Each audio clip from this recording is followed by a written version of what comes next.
All right, good evening, members. Hello, good evening, everyone who is in. Take this time to welcome you to this session. My name is Jane Missy, and this is Reflections That Inspire. Welcome so much. I hope you've had a very productive Saturday. For those of us who went to church, I hope you've made that link with your maker, and you've had a very productive, a very satisfactory day. And those of us who are not going to church today, I hope you too have had something exciting to look forward to, or to do over the week. I've had a very enjoyable weekend. I had my mom, and we've had stories and stories and stories, and you know, daughter, mother, and it's very nice. So I've taken this time to be with you, to also enjoy this part of life. So I hope you are all well. I hope you are ready and excited to have this session. I'm very happy because what we are still continuing with the session that we have last week. Actually, it is a running series for the whole month, and that is modeling leadership. Just to take us a little bit back, this is all about personal development or personal growth. And I'm more passionate and very interested in this aspect of personal growth. Why? I strongly believe that I missed an aspect of it in my life, my early stages of life, maybe not so early as such. And I think now that I have a clue, I need to help others also to get it and really to move on with it in life. We've got so much that we need to do. We've got desires to accomplish great things, big things, maybe that we had as young people when we were growing up, maybe that you had during your early time in college, or maybe even in your career, or maybe even now you still have those big ambitions. And maybe just as I did, you chose to work hard as you were told in school that, Jane, now you got to go and work hard, no joking about it. And you went, sat on your books, and you were really working hard. Or maybe it is a job, and you accomplished every task the way you are supposed to do it, everything. But over time, you find yourself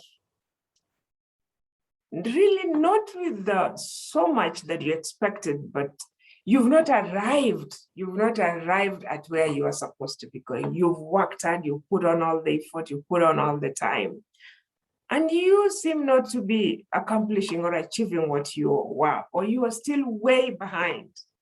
What is it? What is it? What is it? What is it? As I go through all this, I realize that it's not all hard work. Hard work will not pay you that much of the outcome that you really want. Hard work alone. And when we look at talent, talent is just never enough. It's not just talent.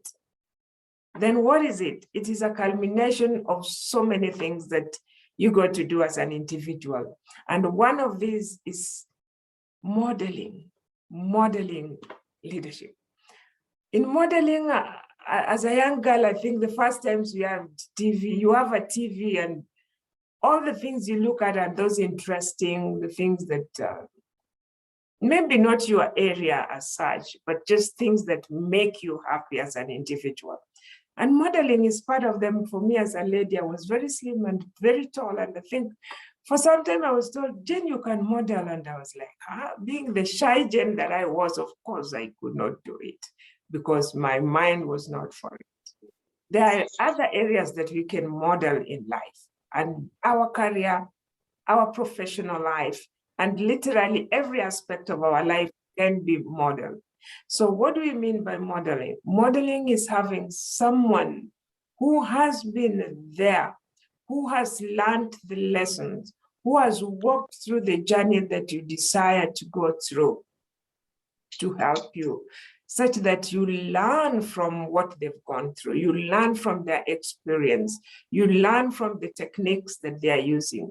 You learn from their words. For instance, every every industry has its own language. Every industry has its own language. For instance, look at the current age that we are in. And look at the way they dance, you know, these young guys, if you have a young boy, or just look at them. Their lifestyle is different. They've got their language. Where do they get it from? There must be someone that they are modeling. Look at business. Look at the big people we mentioned it. Look at, I think one of the past weeks we mentioned about the rich people, the successful leaders we look at today. These people all had mentors. Sorry, I'll just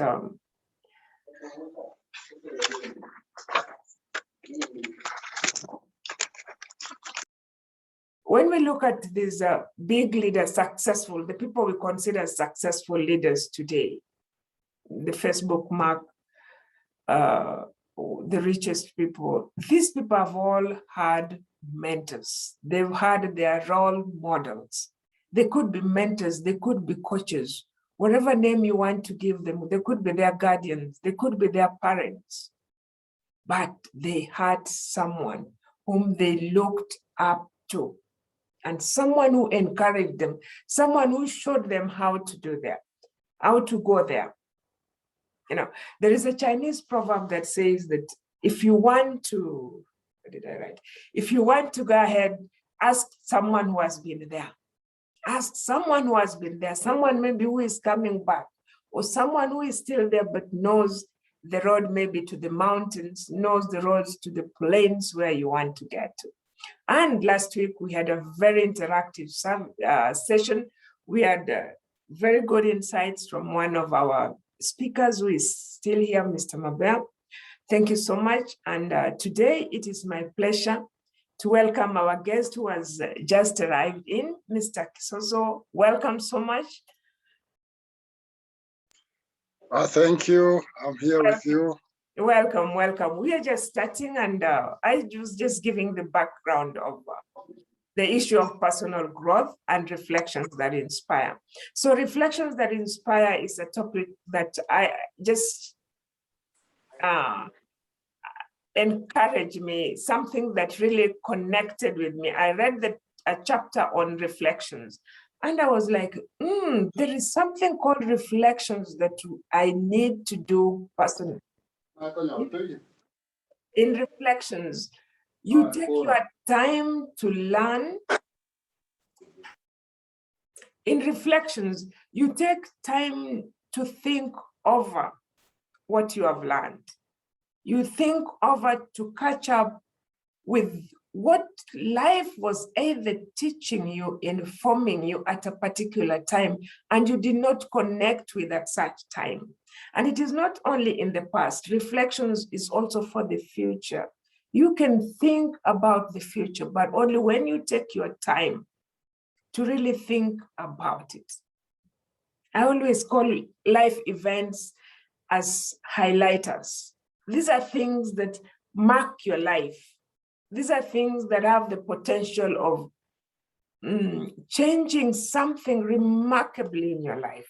These are things that can propel you into a next stage of life. So when you reflect, you think over it, you mince it. You know, I normally reflect about my early life when I was in boarding. I was taken to boarding at a very young age. And every time I came back, my mom was a tailor, and she could give me a big fish, first of all, having come from school, and then fish with ugali, and then to just crown everything after such a big lunch, a very cold cock, a very cold cock. And you know, that feeling has never elapsed from my mind. When I remember that past time, it helps me to recall everything. I always associate it with reflection. Reflection, remembering something that was so good, something that had such a deep meaning, something that was so beautiful. It has given me that link, that touch with my mother.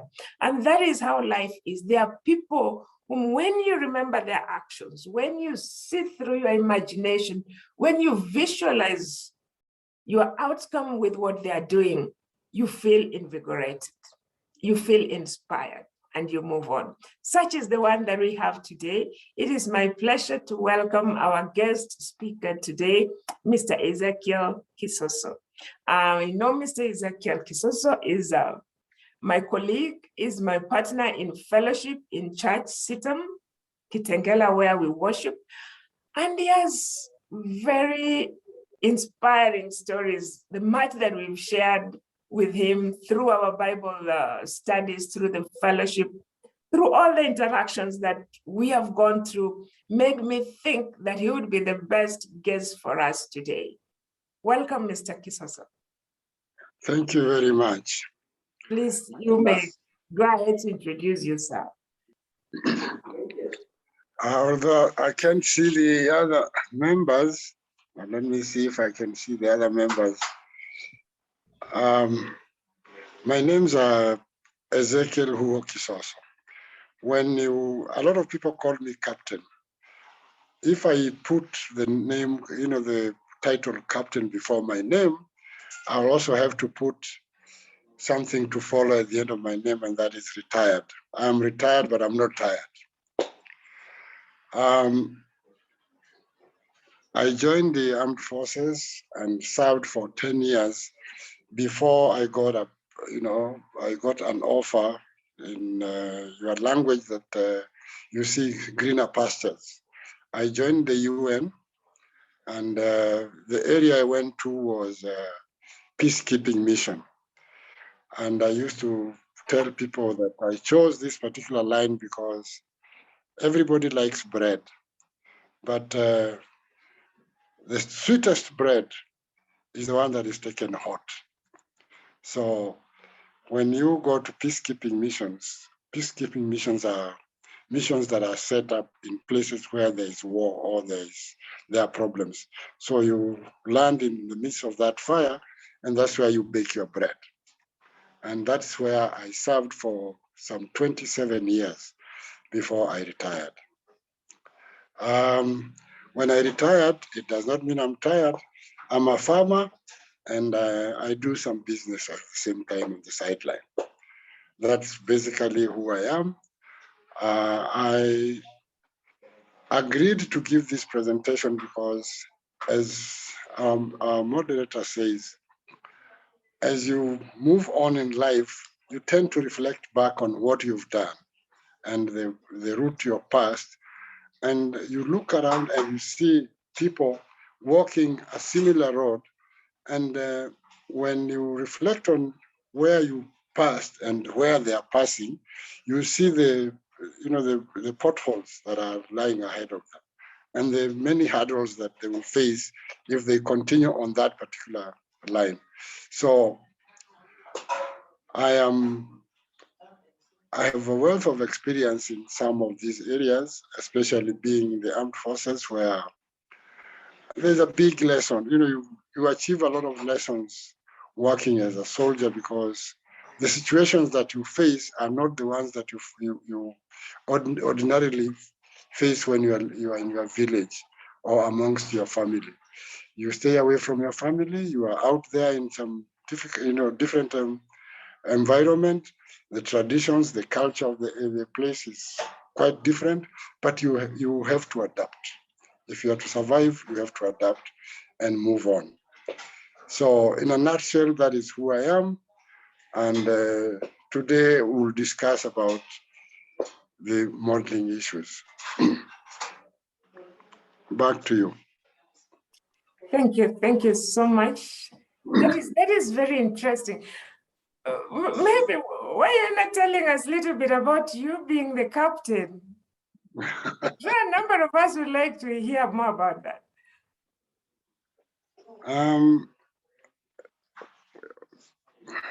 Now I get where you're coming from. Okay.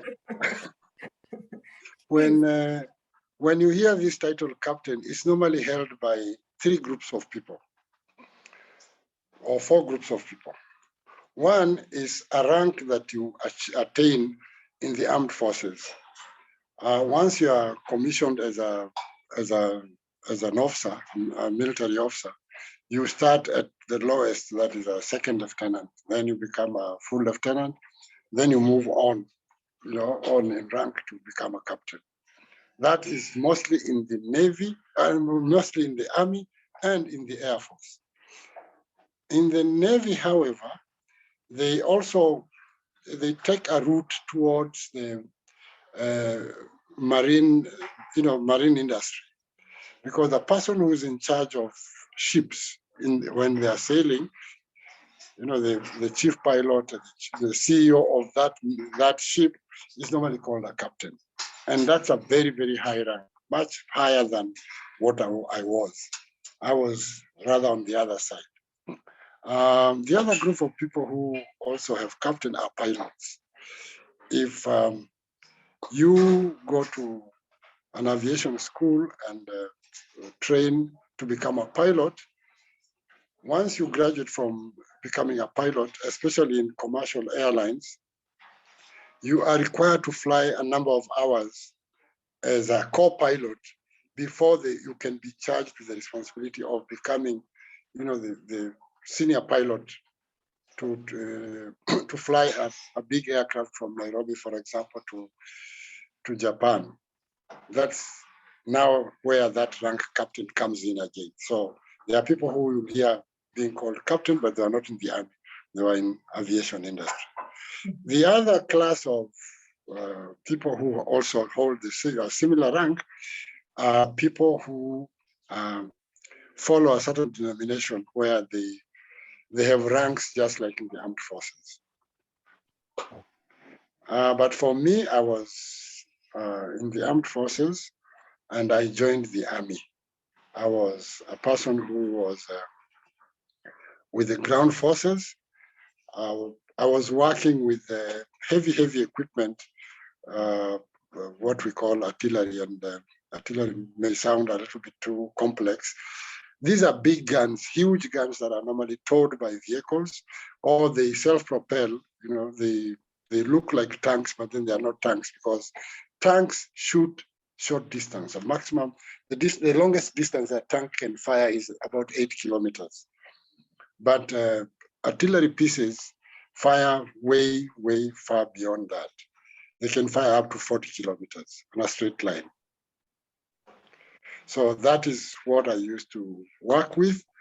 And while in the artillery, I was lucky enough to even become a trainer for the same equipment, in a nutshell. Wow. Yeah, that is a great story and a great insight into the name captain. At times we just call captain. Some of us would even adopt the name captain without really accomplishing much. Congratulations. That is Thank you very much. Yes. Now, for you to be the captain, tell us what was your dream maybe at 20 years? What was your biggest dream at your very young age, maybe 20, 30 years?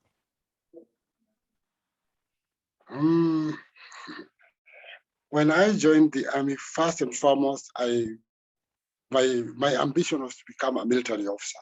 I used to admire them when they are in uniform, when they are, when like on these public holidays, when we have these big ceremonies in Uhuru Park. I used to admire the people who lead the troops, and then the way they march and salute. And I used to think that was really great. And whoever leads those big columns must be a real big man. So that is what I aspired to. And when I got the opportunity, I would say I put a lot of effort into it, and I thought I had landed there. I went on, lucky enough, before I could command a parade, I was, first of all, to go out in the field. I went into an operation just a few years back in 1980. There was this Ethiopia-Somalia war, and Ethiopian troops were crossing through Kenyan territory to attack Ethiopia from Kenyan side.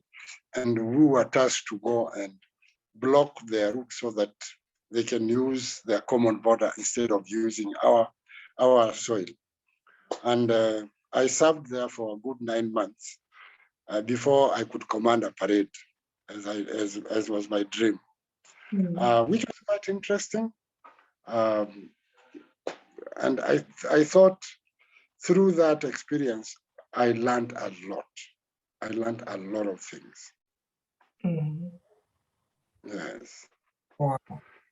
Yes, I think I feel I give you the floor to go ahead and tell us, especially in the forces where Yes. Bob's idea, or maybe myself, I kind of believe it is an issue of orders. That is what I think my reflection, or what I think I know is that there is a lot of orders. Tell us, how do you grow there? Is there something called modeling? Like modeling leadership behaviors, something that helped you to grow up to the level you are now declared captain? Or was it your sole effort, just you alone reading books? Tell us, how was it? Now, actually, let me go straight into my presentation, and those are some of the lessons that I'll reflect back. Majorly, I'm going to talk about 2 essential items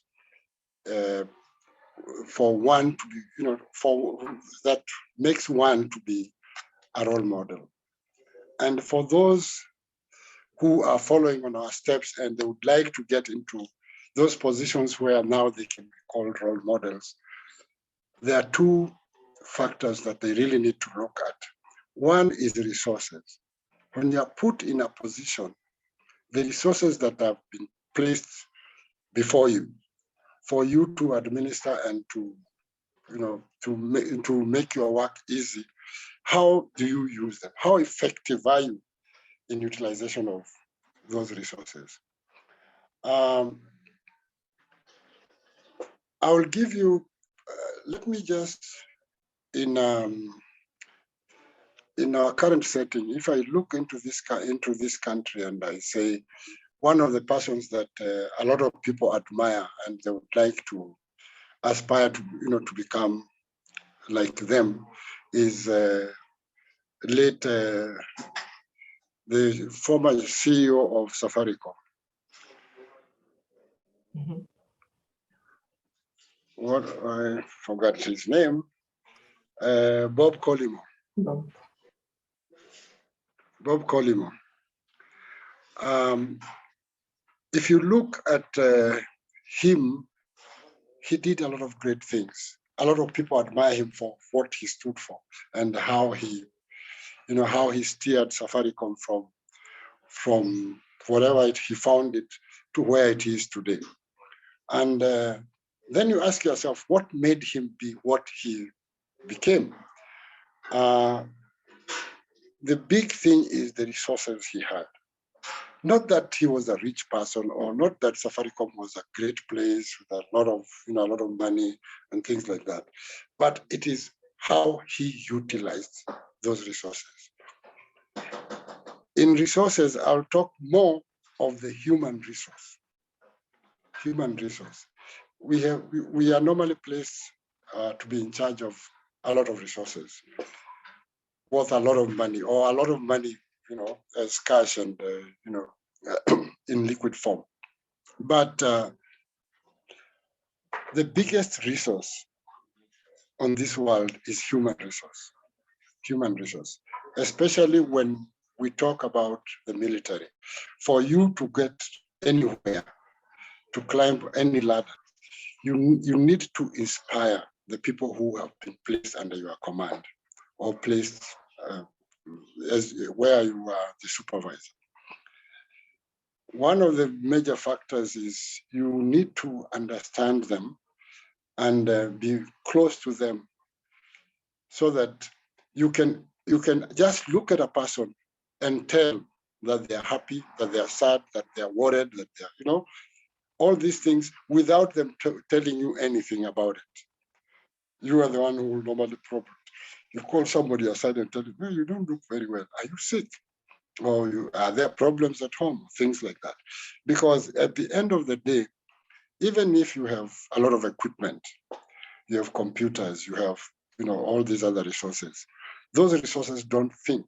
Those resources will not move except when a person who is put to control them controls them and moves them in the direction they, makes them work in the manner in which they are designed to work. So the people who move these machines, the people who move these computers, those are the shoulders on whose those are what makes your base.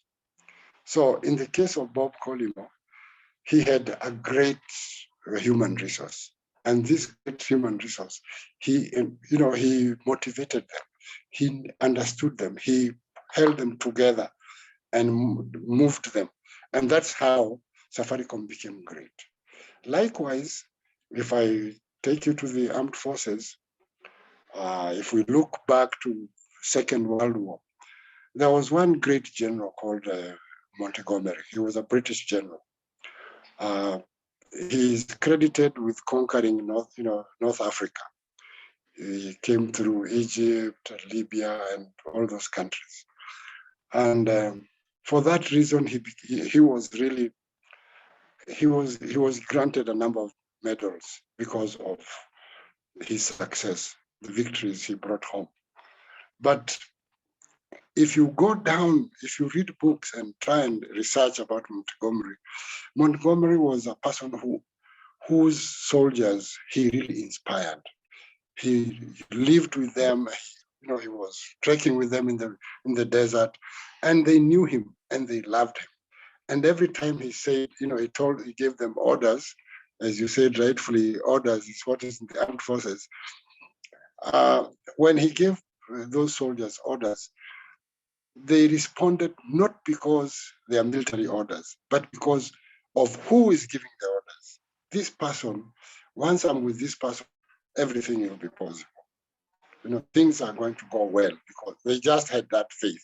So likewise, in my early life in the armed forces, I learned a lot about the attributes of Montgomery, and I utilized it. I had troops who I really took care of, and they really looked upon me, and we worked very well together. And that is how people recognize that you are doing very well. There is one time we went for a shooting competition, and we went into the field and we were given 3 weeks of training. I trained with my troops, and we were competing. We were several subunits. These are, okay, like in my case, I had 6 guns, these big guns, and the others had 6 guns, 8 guns, and the like. And we were about 12 subunits, competing. And the previous year, the trophy for that same event was taken by my subunit. But at that time, I was not the commander. So this particular year, we trained, and when the instructors looked at our training and the way we used to cooperate, they realized that this competition is going to be lopsided. So just before the day of the competition, I was given orders to go and supervise competition for tanks. And my subunit was supposed to continue with the competition without me. So I had to call a meeting at night. And I called the troops, I called my officers, and I told them, unfortunately, I will not be here with you tomorrow. I have to leave very early in the morning. But the competition is tomorrow, and it must continue. So I organized the officers, I encouraged the men, I told them, there's nothing difficult. We took it last year, we are going to take it again this year. We know all the tricks, we have practiced all these things, and there's nothing hard about it. So I left, And that same evening, those days we didn't have mobile phones. Otherwise, if we had mobile phones, I would have got the results just as they concluded. But the following day in the evening, I got a radio call and a beautiful message. We made it. And that was really good. It made me feel so good. And consequently, the entire brigade, the entire artillery brigade recognized that there is somebody who is reliable.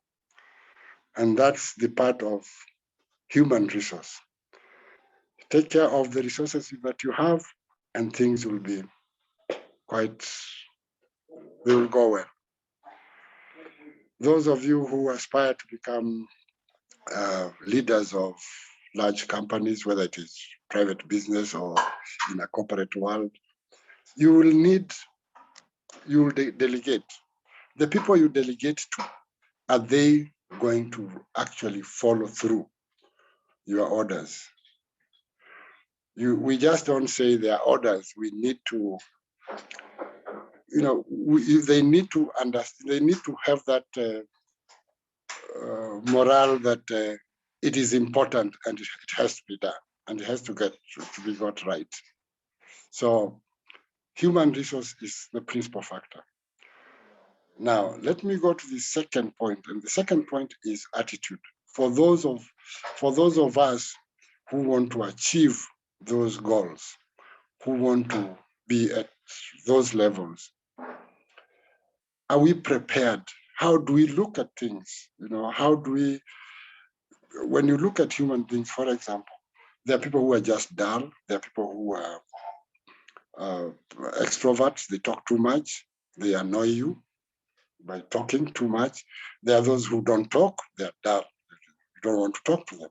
There are people who are lazy simply because they've always taken things slowly. There are people who are very fast in understanding things, and there are people who are slow learners. And when you are in charge of a group of people, there will be all this mix and match. And you have to understand each and every one of them with their strengths and their weaknesses. The best way to motivate them is to utilize their strengths other than challenge their weaknesses. Although at some point you may need to point out some weaknesses. Like at a certain point, somebody told me that you are very good in what you do, and you're quite successful, but you are not very good with computers. I said, yeah, that much I know. But that challenge made me become something different, because I told myself, if it's only computers that I'm lacking, I'll take time. And within 3 months, I have done so many packages of computer courses up to a point where I was a web designer. I used to do graphics, I used to do Photoshops, and do a lot of things. I used to do bulletins and pamphlets and flyers. So the very senior person who had told me that, but you don't know computers, he called me and asked me, who did this? I told him, I did them. Are you sure you did this? Yes. Okay, I want you to come to the headquarters and I give you 2 days to do, a newsletter for us. And I was there for 2 days and I did a beautiful newsletter. And they told me, now I know what kind of a person you are. So it's good at times to challenge people so that you can get the best out of them. So attitude, you need to appreciate people as they are. And I strongly believe that the best you can do with the people is use their strengths. Use their strengths and encourage them to overcome their weaknesses. Any questions so far?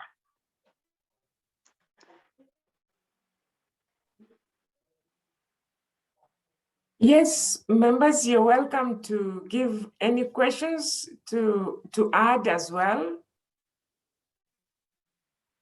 Any clarification?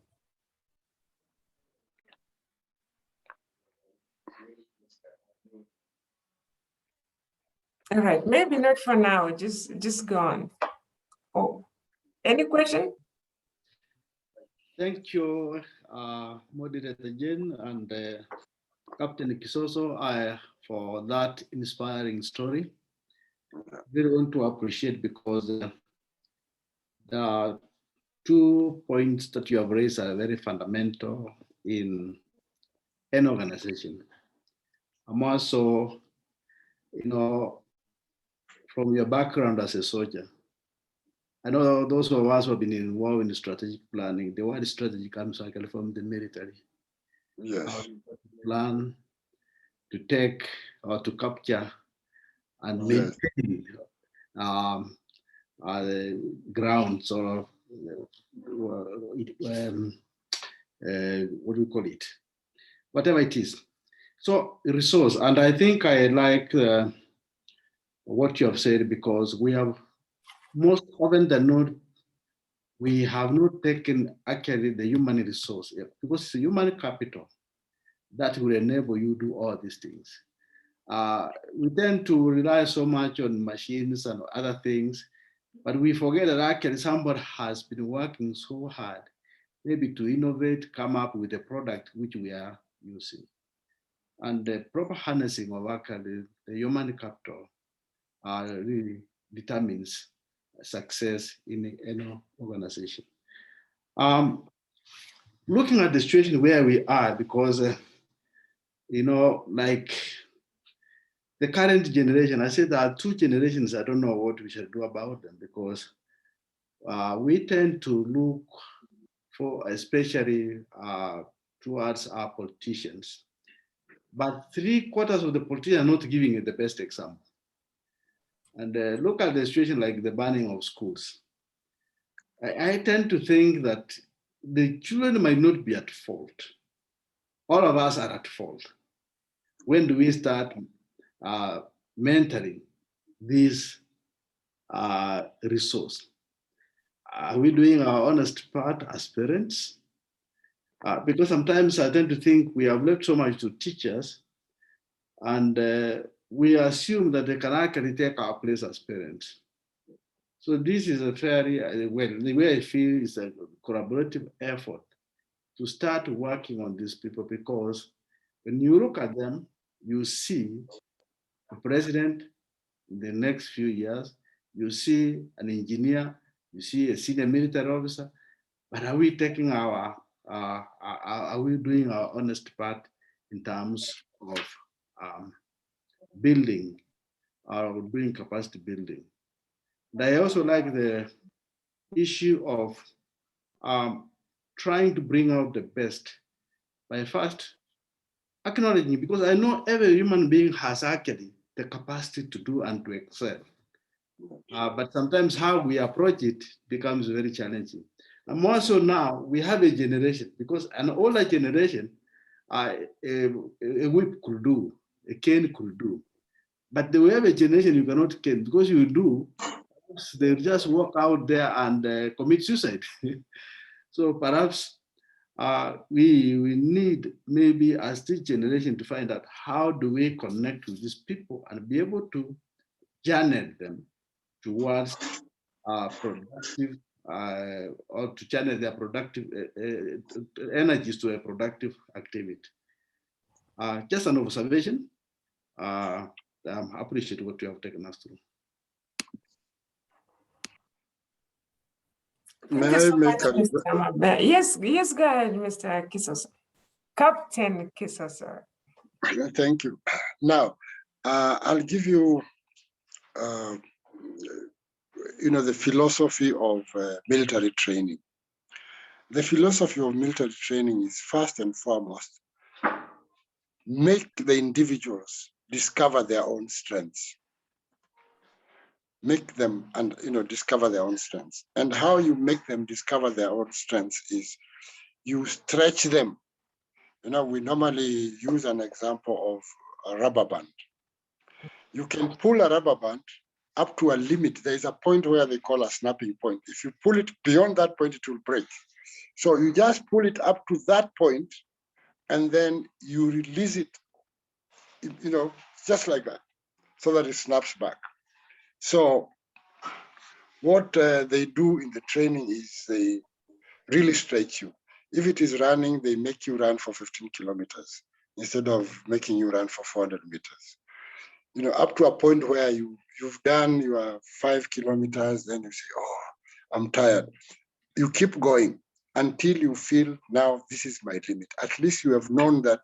So I'm able to do 7 kilometers, if not 15. So you stretch them. That is just say in running, but then in a lot of other fields. So likewise, we know that our youngsters have a lot of energy.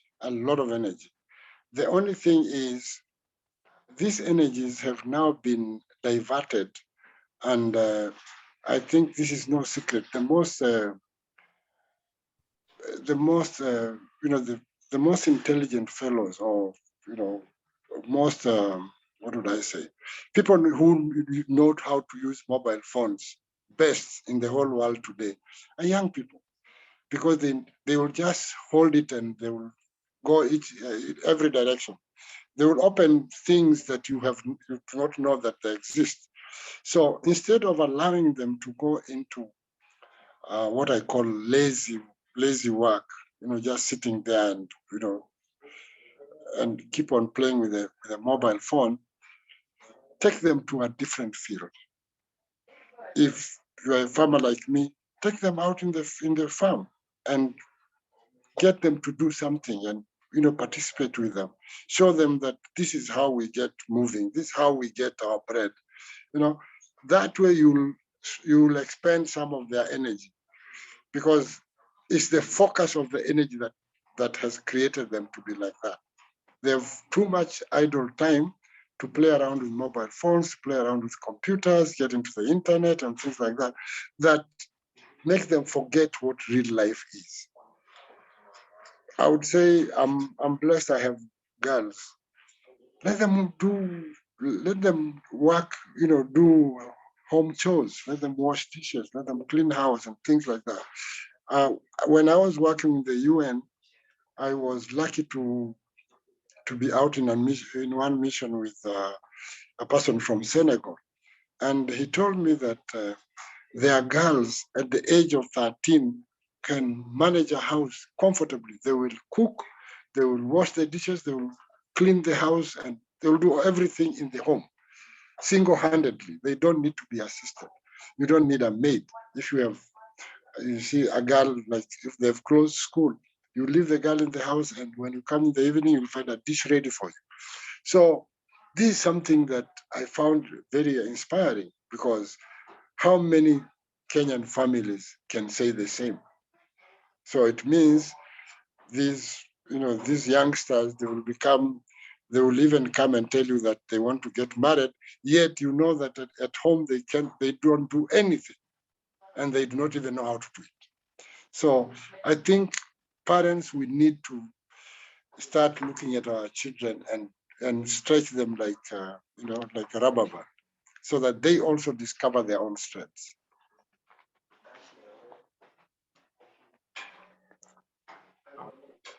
And someone would like to give a comment or another question? You're welcome.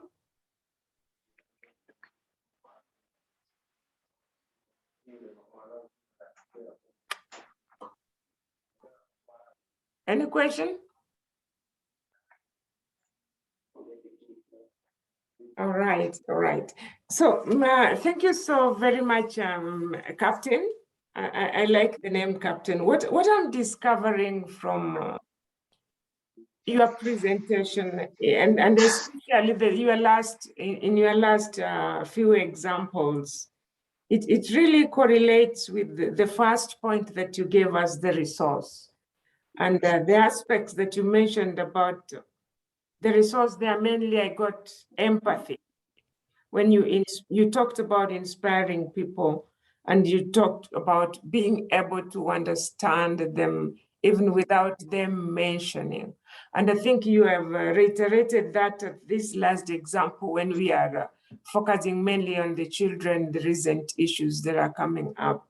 on directing their energy. The overall point I'm getting, and especially on you here, is that you got people's development at heart. Maybe from the training or just the way you are.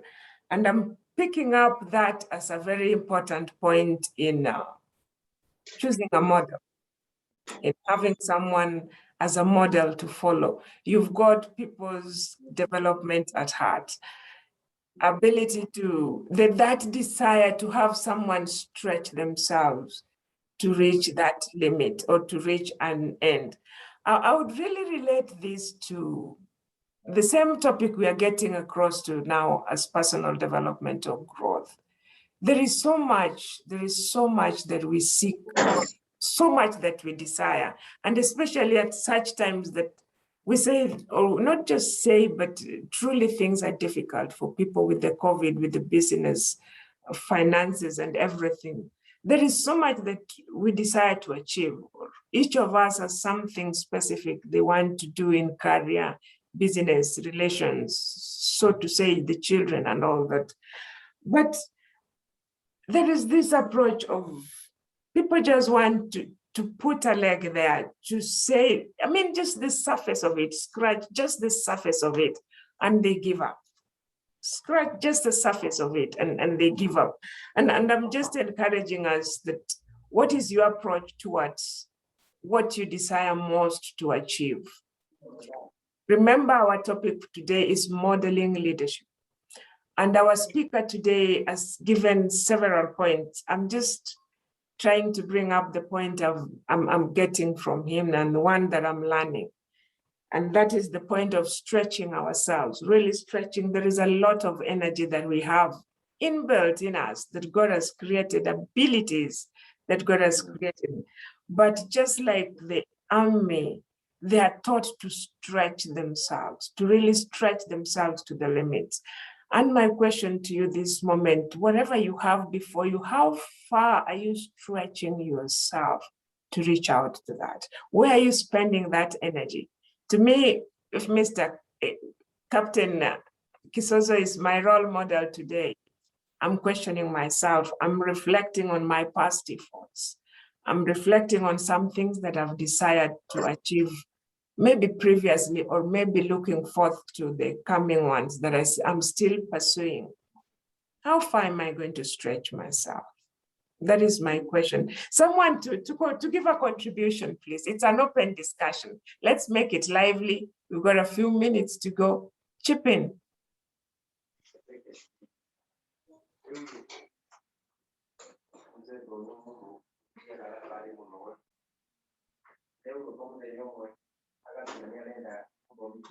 Hey, people are not talking. Good evening. Good evening, Elizabeth. You're welcome. Karibu sana. Thank you very much. And thanks, Captain, for a well-articulated presentation. I'm just wondering, yeah, in view of the current situation in our schools, yeah, the banning of schools, I'm just wondering, when did the rain start beating us? Where have we gone wrong? And then I come into the thought of initially, before one joined the university, guys used to go through NYS. I'm wondering, when did we stop that? Because I'm being told those days I didn't get that opportunity. Yeah, I guess I was younger. I was younger when guys used to. By the time I was getting to university, guys were not going through NYS. Yeah, but I'm being told that through that training, as in guys used to come out of that training completely different. So why was it stopped? I don't know whether anybody here has an idea why it was stopped. And then are we as parents failing in terms of modeling for our kids? Because how do you explain our children banning schools? Is it respect that we don't have? Is it lack of respect for people's property, or is it lack of leadership by parents? Yeah. You've already given the answer. Have I? You have given the answer. The word respect. You don't only respect people, but you also respect property.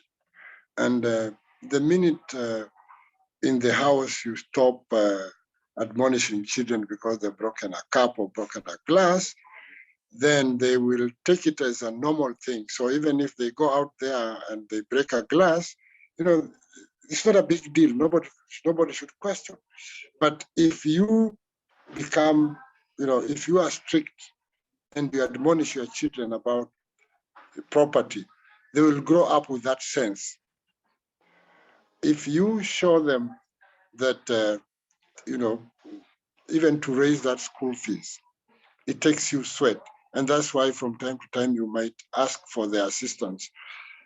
They will assume that, my parents are rich people and, school fees is not a big deal. Like right now, I hear some schools for children to go back, their parents have to pay 40,000, and probably the school fees was only 13,000. So you can imagine how difficult life is going to be for such parents. But had they been tough on their children, their children would have distanced themselves from, such activity. Respect. Okay. Thank you. Hello. Hello. Yes, please. Let me also voice something here on the topic, Yes, Evans, and go ahead. especially on the children who are bringing issues here and there. Go ahead, please.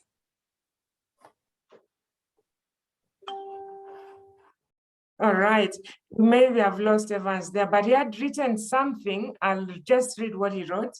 Evans, first of all, he appreciates that good insight. And he says, chaos currently witnessed in schools, I think during our time, school life was more comfortable than home life. And so students would prefer to remain in school than going home. And then he says, these days, the parents have worked very hard to make home more comfortable than school. Schools are so congested and other discomforts. Probably, if the students once they get home, they're asked to report to area chief on daily basis and report back. That's Evan's comment. And then there is a question here, maybe I read. What superior characteristics should a leader portray to inspire followers? That is, Florence is asking, what superior characteristics should a leader portray to inspire followers?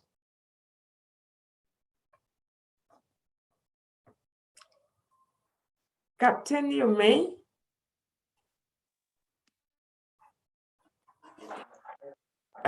Okay, my second point was attitude, and I want to put it very, very simply. As you are growing up, what was your attitude towards frogs? What was your attitude towards mosquitoes, for example? And things like that. If you've grown up fearing frogs, it will be very sad for you if you are to go and live in a community where they eat frogs, because you will never agree to eat.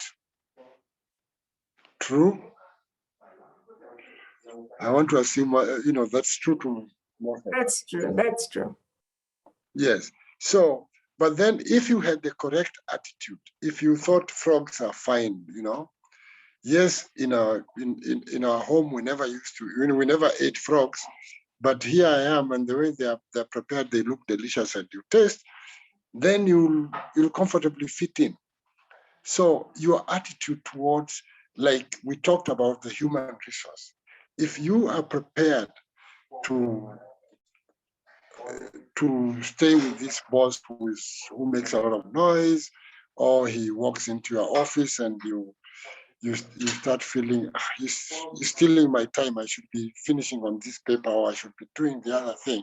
You know, if you can appreciate the people around you, the people who work with you, your colleagues, you know, then you can extract a lot more from them. But then if your attitude is not correct, even if you are put in the right place, then you will not, you know, you will not gain much. So now let's turn it the other way. I was saying, for those who want to get close, you know, they want to perfect their role model. But then let's put it the other way then. What about the role model? The role model should be conscious of the fact that there are people watching. So if you are being watched, you should walk this, you know, the tightrope. You should make sure that you perfect your act.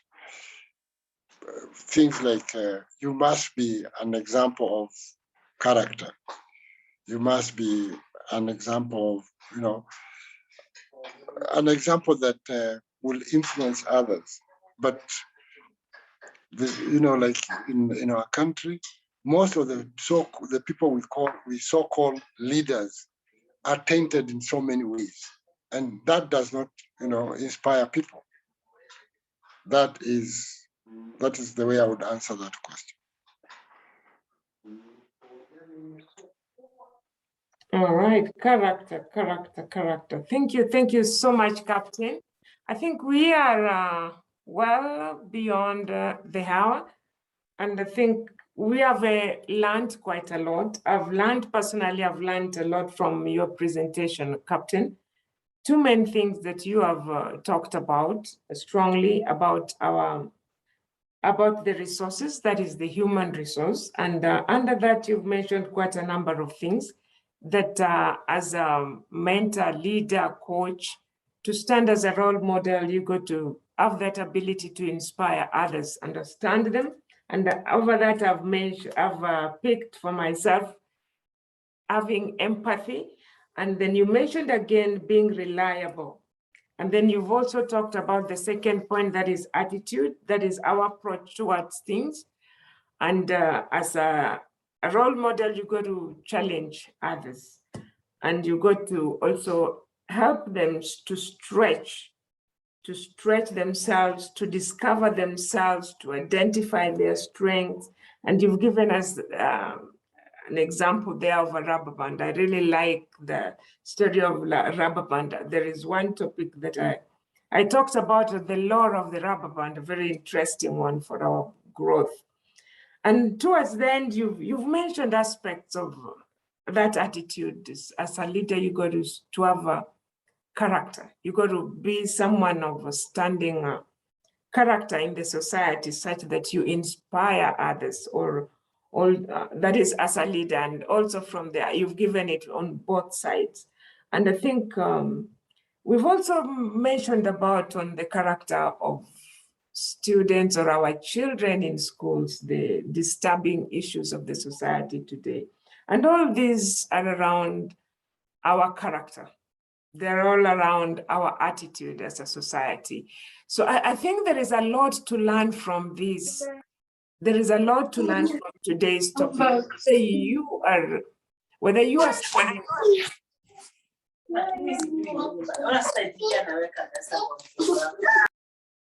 sorry for that. Whether there is a lot to learn from this session today, whether you are standing as the role model or you are modeling, whether you are the person being mentored or coached, or you are the coach, or you are the mentee. So let us take these as things that we need to reflect on.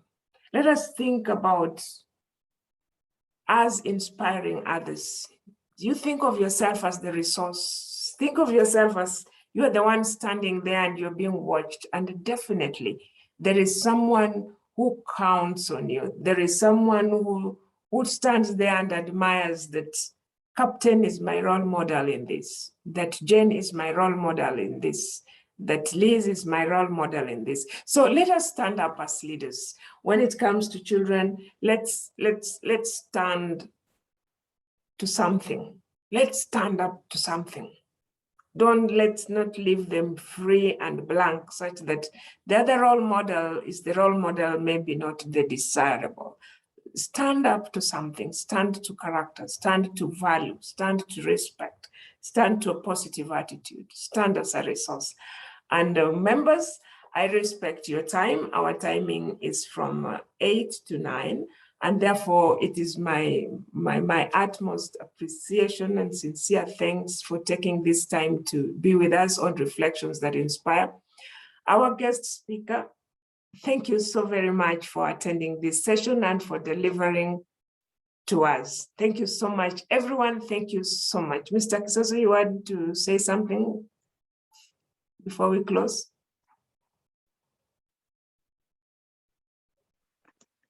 I just want to be grateful to you first for, for inviting me to this discussion.